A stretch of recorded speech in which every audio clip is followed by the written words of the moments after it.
Doctor ortho Ayurvedic oil and capsule. अब दर्द भी घुटने टेकेगा। अमेरिका का लगातार 8वीं रात ईरान पर हमला। ट्रंप बोले जॉर्डन में 2 सैनिकों की मौत के जवाब में कार्रवाई की। वहीं ईरान का अमेरिका को अल्टीमेटम, अमेरिकी हमले नहीं रुके तो शुरू करेंगे आर पार की जंग। संसद के मानसून सत्र से पहले आज सर्वदलीय बैठक। किरेन रिजिजू की अध्यक्षता में होगी बैठक। मानसून सत्र के हंगामेदार होने के आसार। सरकार परिसीमन से जुड़ा बिल लाने की तैयारी कर रही है। 22 जुलाई को राम मंदिर ट्रस्ट की बड़ी बैठक। अयोध्या में मणिराम दास छावनी में होगी बैठक। चढ़ावा चोरी की एसआईटी रिपोर्ट से लेकर समितियों में बदलाव तक होगी चर्चा। केन बेतवा लिंक परियोजना के विरोध में जल सत्याग्रह करने वाले किसानों को पुलिस ने धरना स्थल से हटाया। केन बेतवा लिंक परियोजना के खिलाफ 21 गांव के किसान कर रहे हैं सत्याग्रह। आंदोलनकारियों का आरोप, उन्हें विस्थापन के बदले उचित मुआवजा, पारदर्शी सर्वे और सही पुनर्वास नहीं मिल रहा। फीफा फुटबॉल वर्ल्ड कप का फाइनल आज न्यू जर्सी स्टेडियम में स्पेन और अर्जेंटीना के बीच होगा महामुकाबला। मेसी और ट्रॉफी के बीच स्पेनिश चक्रव्यूह। अर्जेंटीना के पास 64 साल पुराना रिकॉर्ड दोहराने का मौका।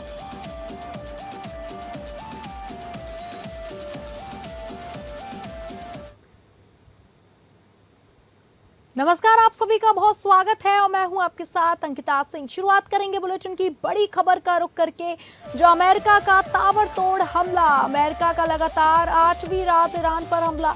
ट्रंप बोले जॉर्डन में 2 सैनिकों की मौत के जवाब में कार्रवाई की। अमेरिकी हमलों में 2 पुल क्षतिग्रस्त। जंग में अब तक 16 अमेरिकी सैनिकों की मौत। ईरान का अमेरिका को अल्टीमेटम, अमेरिकी हमले नहीं रुके तो शुरू करेंगे आर पार की जंग। अमेरिका और ईरान के बीच जारी संघर्ष थमने का नाम नहीं ले रहा है। अमेरिका ने लगातार 8वीं रात भी ईरान पर हवाई हमले किए। अमेरिकी राष्ट्रपति ट्रंप ने कहा कि उन्होंने खुद इन हमलों को मंजूरी दी थी और यह कार्रवाई जॉर्डन में 2 अमेरिकी सैनिकों की मौत के जवाब में की गई है। इस तरह जंग में जान गंवाने वाले अमेरिकी सैनिकों की संख्या बढ़कर 16 हो गई है। वह ईरान के स्वास्थ्य मंत्रालय ने दावा किया है कि 27 जून से 18 जुलाई के बीच अमेरिकी हवाई हमलों में 50 लोगों की मौत हुई है, जबकि 500 से ज्यादा लोग घायल हुए हैं। वहीं अमेरिकी सेंट्रल कमांड ने दावा किया कि इस बार हमलों का मुख्य निशाना ईरान के सैन्य ठिकाने, हथियारों के भंडार और लॉजिस्टिक सेंटर रहे। अमेरिकी सेना के मुताबिक इन हमलों का उद्देश्य हॉर्मुज स्ट्रेट में जहाजों को खतरा पैदा करने की ईरान की क्षमता को कमजोर करना है। हालांकि कुछ मीडिया रिपोर्ट्स में पुलों और डिसैलिनेशन प्लांट पर भी हमले की बात की गई है, लेकिन सेंटकॉम ने इसकी पुष्टि नहीं की है। कुवैत ने दावा किया कि ईरान ने उसके एक डिसैलिनेशन प्लांट पर हमला किया है। वह ईरान ने भी दावा किया कि अमेरिका ने ईरान के हॉर्मुज़गान में एक डिसैलिनेशन प्लांट पर हमला किया है। अमेरिकी हमले में बंदर अब्बास रूदान मार्ग पर स्थित 2 पुल पूरी तरह क्षतिग्रस्त हो गए। इसके साथ ही यस के पास एक इलाके पर भी सैन्य हमला हुआ। उधर ईरान के सुप्रीम लीडर के शीर्ष सैन्य सलाहकार और रिवॉल्यूशनरी गार्ड्स के पूर्व मुख्य कमांडर मोहसिन रेजाई ने अमेरिका को 2 टूक चेतावनी दी है कि यदि अमेरिकी हमले जारी रहे तो ईरान अब बड़े पैमाने पर आक्रामक सैन्य ऑपरेशन शुरू कर देगा। वहीं अमेरिकी विदेश मंत्रालय ने दुनिया भर में रह रहे और यात्रा कर रहे अमेरिकी नागरिकों के लिए एडवाइजरी जारी कर अतिरिक्त सतर्कता बरतने को कहा है। मंत्रालय ने मिडिल ईस्ट में बढ़ते तनाव और हालात के अचानक बिगड़ने की आशंका जताई है। यह एडवाइजरी ईरान पर ताज़ा अमेरिकी हवाई हमले से पहले जारी की गई थी। इसके बाद क्षेत्र में तनाव और बढ़ गया है। इस संघर्ष का असर अमेरिका पर दिखाई देने लगा है। ईरान की कीमतों में बढ़ोतरी के साथ अमेरिकी सैनिकों की मौतों की संख्या भी बढ़ गई है।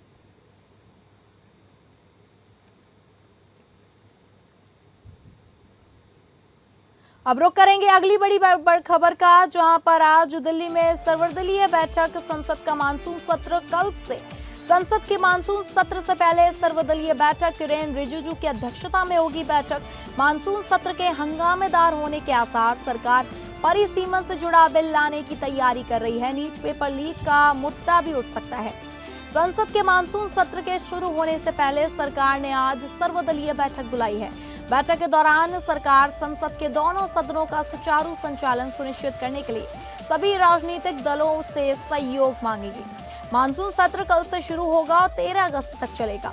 सत्र के दौरान कई महत्वपूर्ण विधेयकों पर चर्चा और उनके पारित होने की संभावना है।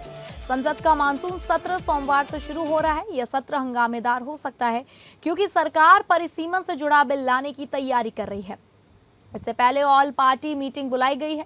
इस बैठक में सोनम वांगचुक को जंतर मंतर से अस्पताल ले जाने का मुद्दा उठ सकता है। मानसून सत्र ऐसे समय हो रहा है जब हाल ही में कई विपक्षी पार्टियों में टूट के बाद नए राजनीतिक समीकरण बन गए हैं।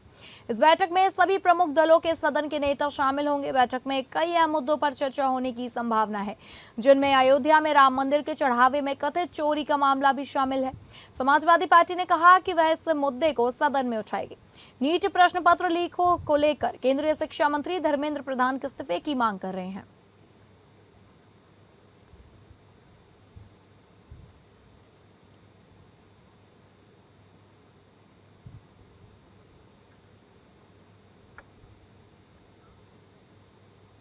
और अगली बड़ी खबर का रुख करेंगे, जहां राम मंदिर ट्रस्ट की बड़ी बैठक। 22 जुलाई को राम मंदिर ट्रस्ट की बड़ी बैठक। अयोध्या में मणिराम दास छावनी में बैठक का आयोजन। चढ़ावे की एसआईटी रिपोर्ट से लेकर समितियों में बदलाव तक होगी चर्चा। अयोध्या में 22 जुलाई को राम मंदिर ट्रस्ट की एक अहम बैठक होने वाली है। शाम 4 बजे मणिराम दास छावनी में इस बैठक का आयोजन होगा, जिस पर सभी की नजरें हैं। इस बैठक के एजेंडे में ऐसे कई मुद्दे हैं जिनका सीधा संबंध राम मंदिर के कामकाज और उसके प्रबंधन से है। ट्रस्ट की आधिकारिक सूचना के मुताबिक बैठक की शुरुआत पिछली बैठकों की कार्यवाही की पुष्टि से होगी। सबसे पहले 6 जुलाई 2026 को हुई ट्रस्ट बैठक के फैसलों पर मोहर लगेगी। इसके बाद 22 जुलाई को दोपहर 3 बजे प्रस्तावित विशेष बैठक की कार्यवाही की भी पुष्टि की जाएगी। बैठक में श्री राम जन्मभूमि तीर्थ क्षेत्र ट्रस्ट की अलग अलग समितियों के पुनर्गठन पर फैसला लिया जाएगा। ट्रस्ट की जिन समितियों के जिम्मे अलग अलग काम हैं, उनकी नई संरचना और जिम्मेदारियों पर चर्चा होगी। जरूरत पड़ी तो कुछ बदलाव भी किए जा सकते हैं। बैठक का एक और अहम मुद्दा राम मंदिर चढ़ावा मामला है। पिछले कुछ समय से इस मामले की जांच एसआईटी कर रहा है। अगर बैठक तक एसआईटी अपनी अंतिम रिपोर्ट ट्रस्ट को सौंप देती है तो उस पर भी विस्तार से चर्चा होगी। रिपोर्ट में क्या सामने आता है और ट्रस्ट उस पर क्या फैसला लेता है, इस पर सभी की नजर टिकी हुई है। इसके अलावा बैठक में अध्यक्ष की अनुमति से दूसरे अहम मुद्दों पर भी चर्चा हो सकती है। यानी अगर कोई नया विषय सामने आया या आता है या किसी फैसले की जरूरत महसूस होती है तो उसे भी बैठक में शामिल किया जा सकता है। बैठक की सूचना ट्रस्ट के महासचिव कृष्ण मोहन की ओर से जारी की गई है। उन्होंने ट्रस्ट के सभी सदस्यों से तय समय पर बैठक में मौजूद रहने को कहा है।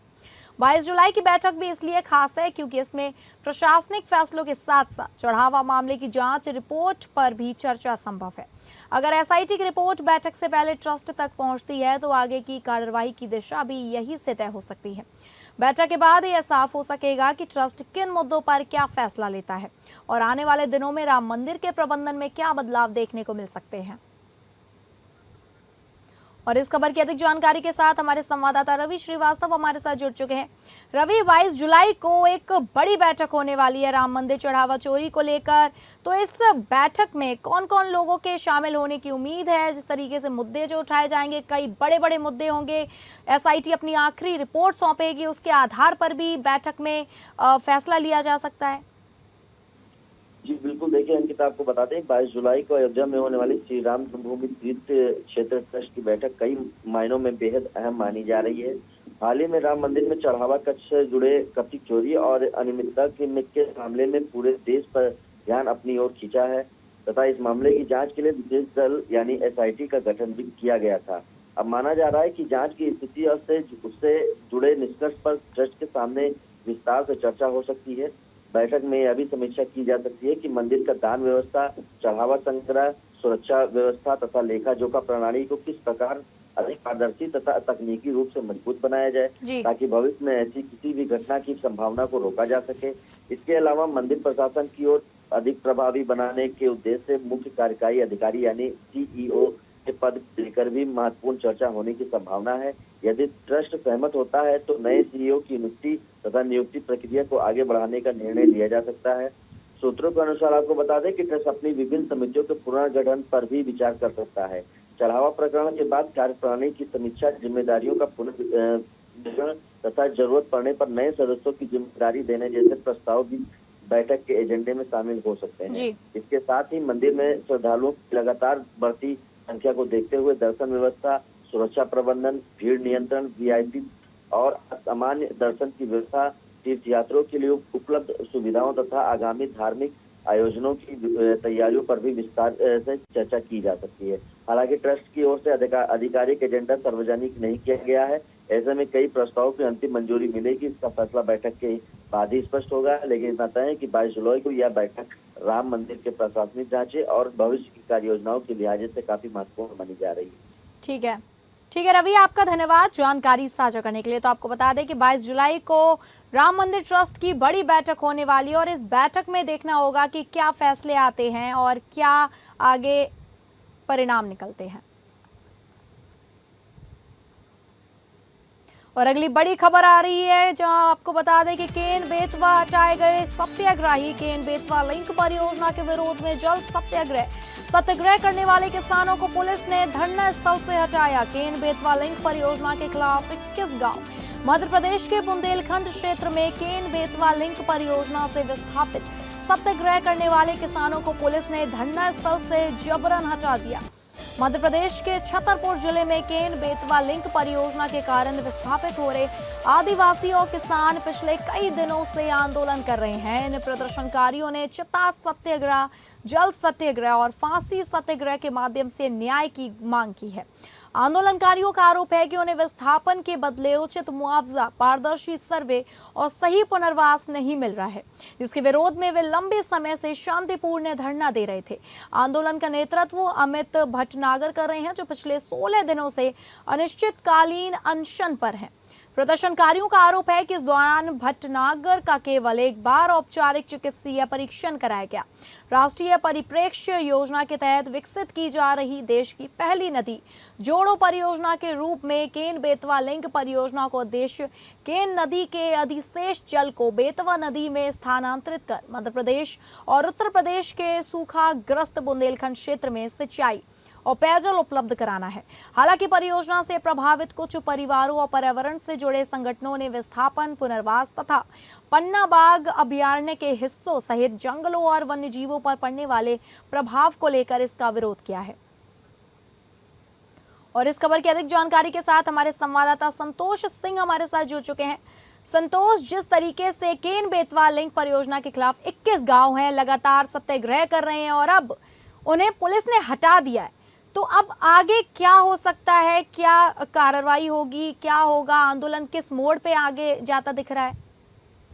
देखिए अंकिता, आज जो किसान थे जो सत्याग्रह शांतिपूर्वक आंदोलन कर रहे थे और उनकी मांग थी कि उनको जो मुआवजा है वो मुआवजा सही तरीके से नहीं दिया गया, उसका आकलन सही नहीं किया गया, उनको विस्थापित नहीं किया गया, उनको उनकी जमीन के बदले कहीं दूसरे जगह विस्थापित और पुनर्वास की जो मांग को लेकर एक लंबा आंदोलन चल रहा था, जिसमें आंदोलन में कई प्रकार के आंदोलन, जल सत्याग्रह भी था, चिता सत्याग्रह भी था। इस प्रकार से जो किसान हैं, जो आदिवासी मजदूर हैं, इस तरीके से आंदोलन कर रहे थे। और जब ये आंदोलन काफी बढ़ता हुआ नजर आया और कांग्रेस के जब जो नेता हैं जब आंदोलन में शिरकत करने लगे, तो कहीं ना कहीं फिर सरकार ने इस आंदोलन को खत्म कराने की कोशिश की और आज तड़के आंदोलन को खत्म करा दिया गया है। अंकिता, ठीक है संतोष, आपका बहुत धन्यवाद जानकारी साझा करने के लिए। अगली खबर का रुख करेंगे, जहां दिल्ली के जंतर मंतर पर आमरण अनशन कर रहे सोनम वांगचुक को पुलिस और प्रशासन ने अस्पताल पहुंचाया। प्रशासन का कहना है कि उनकी बिगड़ती सेहत और डॉक्टरों की सलाह के बाद यह कदम उठाया गया। इस कार्रवाई के बाद समाजवादी पार्टी के राष्ट्रीय अध्यक्ष अखिलेश यादव ने भाजपा सरकार पर तीखा हमला बोला। उन्होंने सोशल मीडिया पर पोस्ट करते हुए कहा कि सोनम वांगचुक को बलपूर्वक अनशन स्थल से हटाया गया, जो बेहद निंदनीय है। उन्होंने मांग की है कि इस कार्रवाई में शामिल सादे कपड़ों में मौजूद अधिकारियों की पहचान सार्वजनिक की जाए। अखिलेश यादव ने यह भी कहा कि सोनम वांगचुक का इलाज न्यायिक निगरानी में कराया जाना चाहिए, क्योंकि उनका जीवन मानवता, पर्यावरण संरक्षण, विज्ञान और युवाओं के लिए बेहद महत्वपूर्ण है। वहीं दिल्ली पुलिस और प्रशासन का कहना है कि यह कार्रवाई केवल उनकी जान बचाने और उन्हें आवश्यक चिकित्सा सुविधा उपलब्ध कराने के लिए की गई है।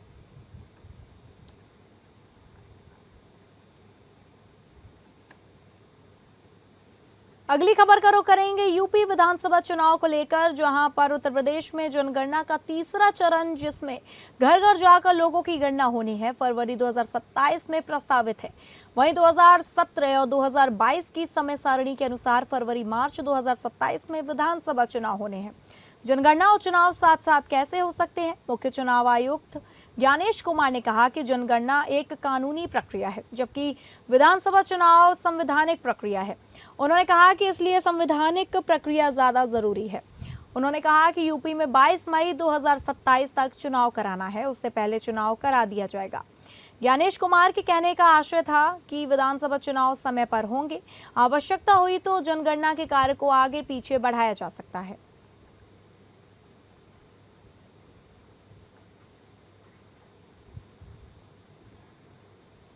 और अगली बड़ी खबर आ रही है, आपको बता दें, अमरनाथ यात्रा स्थगित, अब पवित्र गुफा की ओर नहीं बढ़ सकेंगे श्रद्धालु।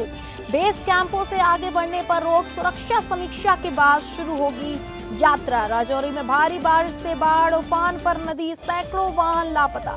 जम्मू कश्मीर के राजौरी जिले में लगातार भारी बारिश के कारण बाढ़ आ गई। नदी का पानी उफान पर है, कई निचले इलाकों में पानी भर गया है, जिसमें आम जनजीवन प्रभावित हुआ है। लोगों में चिंता बढ़ गई है और जिला प्रशासन ने सतर्कता बरतने की अपील की है।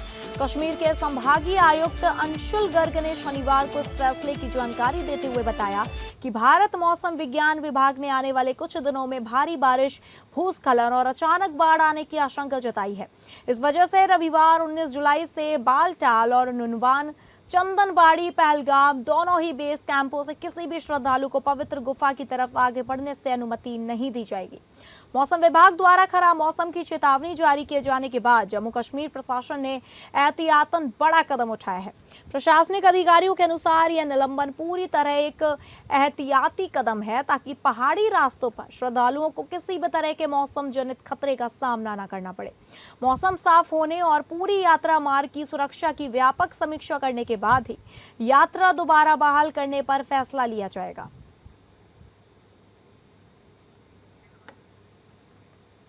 और इस खबर की अधिक जानकारी के साथ हमारे संवाददाता शेख दाऊद हमारे साथ जुड़ चुके हैं।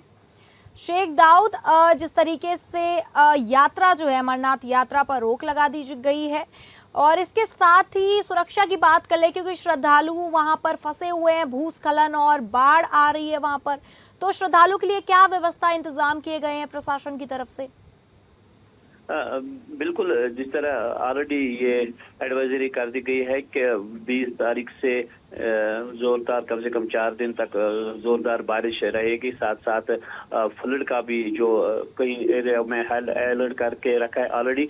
तो कल रात से जोरदार बारिश राजौरी, पुंछ और जम्मू के कई इलाकों से हुई है, और आज सुबह कश्मीर के कई इलाकों से भी सुबह सुबह बारिश देखने को मिल रही है। तो इसको मद्देनजर रखते हुए एडमिनिस्ट्रेशन ने एक एडवाइजरी की है कि जो यात्री इस वक्त जोक दर जोक कश्मीर की तरफ आ रहे हैं, फिलहाल रोक दिया गया है, ताकि किसी किस्म का कोई नुकसान ना हो, क्योंकि ये जो इलाका है वो पूरा पहाड़ी है, वहाँ पे ये स्लाइड्स आ रही है, तो उसकी वजह से फिलहाल ये जो अमरनाथ यात्रा है ये रोक दिया गया है। अगर आपको मैं बताता चलो, जम्मू जो राजौरी जो डिस्ट्रिक्ट है वहाँ पे फ्लड आया है, कहीं गाड़ी, कई मकान इस ज़द में आ गए हैं, और अभी एक खबर आई है, बट अभी ऑफिशियली कन्फर्म नहीं है, जिसमें 4 की जो मौत खबर आई और कई लोग अभी उसमें मिसिंग है, और बारिश अभी लगातार जारी है।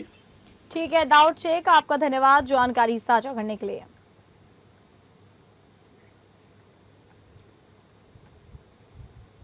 और अगली बड़ी खबर का रुख करेंगे फीफा वर्ल्ड कप को लेकर, जहां फुटबॉल वर्ल्ड कप का फाइनल न्यू जर्सी स्टेडियम में होगा महामुकाबला। फाइनल में आमने सामने होंगे स्पेन और अर्जेंटीना। विश्व कप फाइनल में 12वीं बार Euro versus Latin America.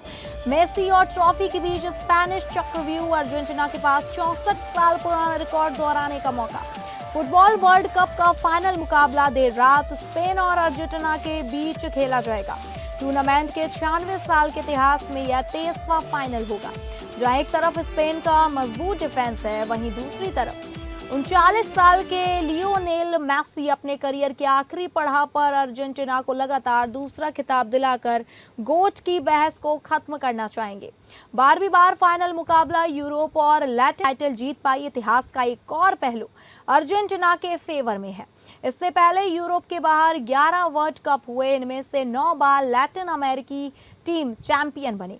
Europe की टीमें सिर्फ 2 बार ही खिताब जीत पाई, हालांकि इससे स्पेन का दावा कमजोर नहीं होता। यूरोप की जिन 2 टीमों ने यूरोप से बाहर वर्ल्ड कप जीता, उसमें एक स्पेन भी है। स्पेन ने 2010 में साउथ अफ्रीका में हुए वर्ल्ड कप में खिताब जीता था। अर्जेंटीना लगातार दूसरी बार विश्व कप जीतने से सिर्फ एक कदम दूर है। न्यू जर्सी स्टेडियम में होने वाले इस महामुकाबले पर पूरी दुनिया की नजर होगी, क्योंकि सब जानते हैं कि यह मुकाबला बहुत शानदार होने वाला है।